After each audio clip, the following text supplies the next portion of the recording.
When we're kids, we go to mom or dad and we say, Mom, Dad, I want. And we tell them something, and they're busy doing something. They say, well, how are you going to do that? Well, of course, the kid hasn't got any idea. And because he can't say how he knows, well, so he gives it up. And that's why when people grow up, when they want something, if they don't know how to do it, they let it go. They've been doing it since they were little kids. They were directed to let it go. There's no money. We don't know how to do it. We don't know the right people. So we let it go. So we don't go after what we want. Most people set goals to do what they think they can do. There's no inspiration in it.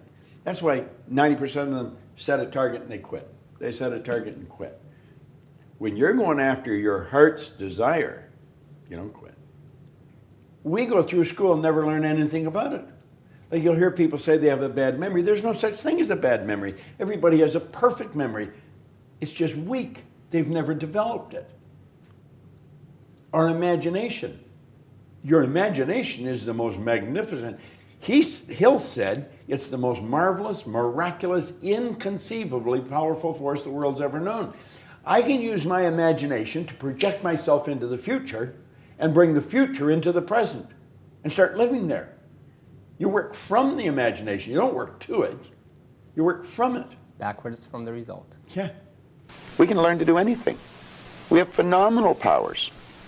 If we used our body like we used our mind, we'd probably just move our little finger. Okay. We don't exercise our mind enough. No, no. But we're not taught to. Kids in school should be taught, before the school year ever starts, to sit down. They should be given a blank report card and get them to visualize the marks they want to get and write their own report card. This is before school starts, first week in school. And then the teacher should say, now I want you just to concentrate on how to get that mark, and I don't want you to think of why you can't. And I want you to form the attitude that you're going to get it. Now some people say that's not being realistic. That's being very realistic. That's following the success principles that go back 6,000 years in recorded history. That's how everything was accomplished. It's not engaging in fantasy thinking, in Hell, wishful no. thinking, in daydreaming No. we talk about. No.